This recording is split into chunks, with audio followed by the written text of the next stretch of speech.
주님의 이름으로 사랑하고 축복합니다.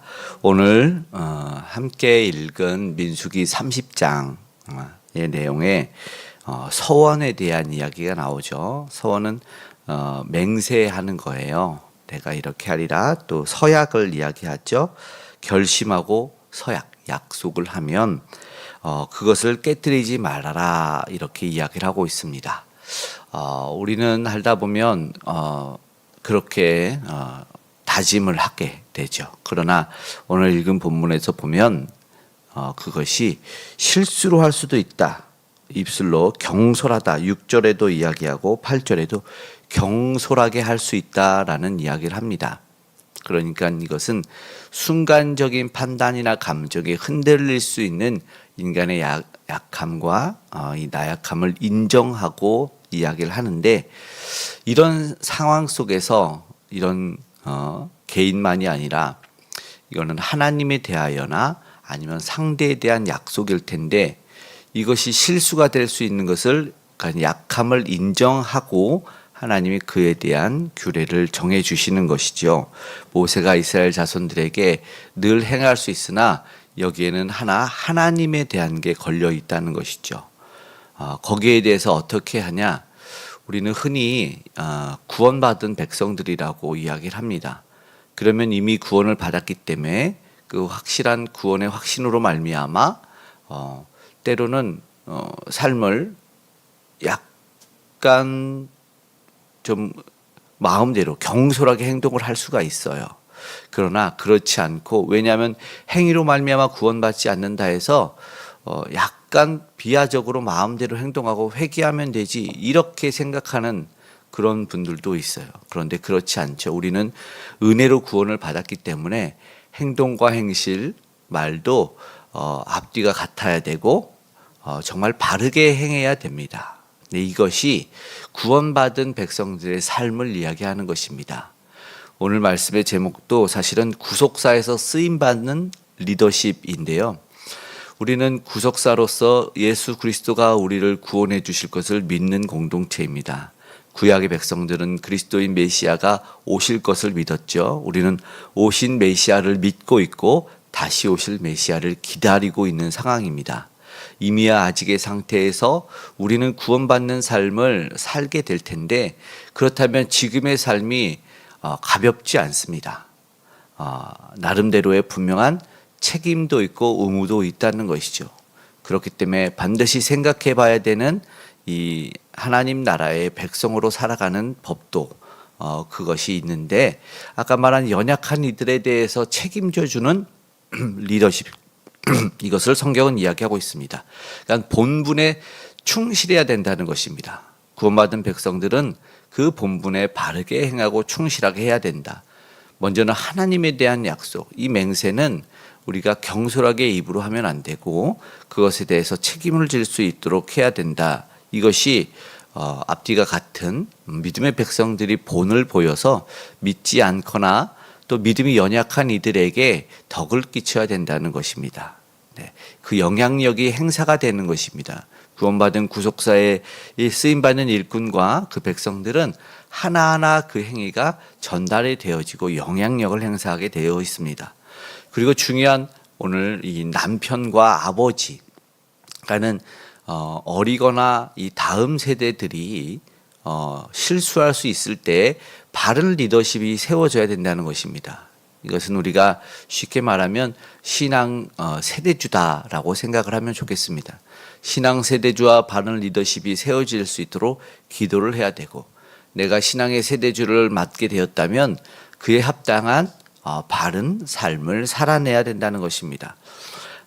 여인에게는 어린 자녀에게는 부모가 책임이 있어서 3절에 보니까 여자가 어려서 그러면 그 아버지가 책임이 있어요. 그래서 말을 해서 무언으로 답을 하면 여자는 행해야 되고, 그것을 듣고 행하지 말아라, 하지 말아라, 그 서원은 아직 네가 이르다, 이런 어떤 무효함을 선포하면 그것은 책임지지 않아도 그 실수한 말들이 이제 무효가 되는, 하나님께서 책임을 묻지 않는다. 5절에 보면 후반부에 여호와께서 사하시리라. 아버지가 허락하지 아니하면 여호와께서 사하신다. 이것은 이 공동체와 가정 안에 하나님께서 그에게 권위를 부여하신 것을 말합니다. 그렇기 때문에 이것을 우리는 리더십이라고 이야기하고 신앙의 세대주다라고 말합니다. 부모가 또는 남편이, 이 뒤에는 결혼했을 때는 여인에 대해서 남편으로서 지도할 수 있는, 다음 세대를 잘 가르칠 수 있는 이 리더십과 이 먼저 된 자들에 대한 이야기를 분명히 하고 있다라는 것입니다. 출가한 여인에 대해서는 남편이 책임을 지는 것을 이야기하고 있습니다. 현대 가정도 이 신약 성경에 보면 이 남편의 권위를 높이 삽니다. 그러면 먼저 사서, 이것이 성경적이기도 하지만 성경에는 그러나 그렇다고 해서 여성을 무시하거나 여성 리더십이 전혀 없지 않다라고 이야기를 하죠. 우리가 뭐 잘 아는 드보라라든가 야솔의 아내 그리고 베베, 여성 지도자들이 늘 나오고 배출이 되었어요. 그러니까는 하나님이 만약에 세운 그렇다면 그 공동체에서 인정하는 리더십을 세우고 그에게 바른 리더십과 권위와 책임과 의무가 부여된다는 것을 기억하면 되는 것이죠. 그러면 엄마가 리더십이 세워져서 신앙의 세대주가 될 수도 있는 것이고, 또 아빠가 될 수도 있는 것이고, 그러나 중요한 것은 세워진 그 리더십은 바른 리더십을 발휘를 해야 된다라는 것이죠. 성경적인 리더십을 발휘하고, 그리고 중요한 것은 이 구절에도 나오지만 가부나 이혼당한 여자에 대한 서원, 여기서는 사회적 약자를 말합니다. 성경은 꼭 사회적 약자를 이야기하고 이스라엘 백성들이 교만하지 않도록 객과 고아, 가부, 나그네에 대한 이야기들을 꼭 하는데, 사회적 약자에 대한 배려도 해야 된다는 것이죠. 그 약자도 책임져 줄 수 있는 그런 일들을 공동체가 관여해 줘야 된다는 것이죠. 나는 쉽게 서약을 하지 않는 것이 먼저는 중요하고, 그러나 우리의 연약함 때문에 쉽게 서약을 했을지라도 거기에 대해서 잘못했다면 수정해 줄 수 있고 바로 잡아줄 수 있는 리더십, 그리고 구속사에서 정말 쓰임받는 우리 모두가 되어야 되는데 거기에 대한 책임을 함께 질 수 있고, 그리고 그 주어진 의무는 잘 감당할 수 있어야 된다는 것입니다. 말과 행실에 대해서 성경은 늘 교훈하고 있습니다. 말이 먼저냐, 행동이 먼저냐. 행동으로 구원받는 건 아니지만 구원받은 백성들은 구속사에서 분명하게 그 믿음의 행실이 나오게 되어 있습니다. 네. 그러면서 15절 말씀은 죄를 담당할 것이니라 이런 말하면서 그 서원이 절대 가볍지 않다라고 말합니다. 하나님은 우리의 마음과 생각 모든 것을 아시고 다 듣고 계시기 때문이라는 것이죠. 그래서 그 권위에 대해서, 그 약속한 것에 대해서 책임을 질 수 있는 가볍지 않은 이 역할을 감당하고, 역할 감당은 또 그것으로 끝나는 것이 아니라 그 권위를 인정할 수 있어서 그런 공동체와 그런 가정, 그러니까는 신앙 세대주의 리더십이 바로 세워진 균형을 이룬 가정과 공동체여야 된다는 것입니다.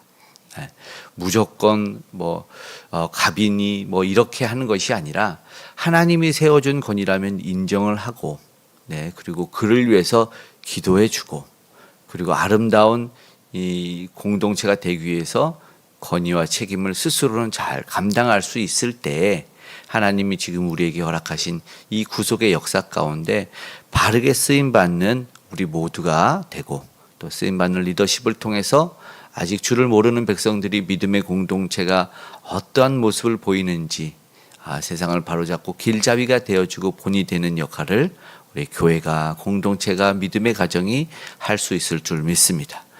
저와 여러분 모두 다 이 구속의 역사 가운데 쓰임받는 귀한 일꾼들 되시기를 주님의 이름으로 축복합니다. 아멘.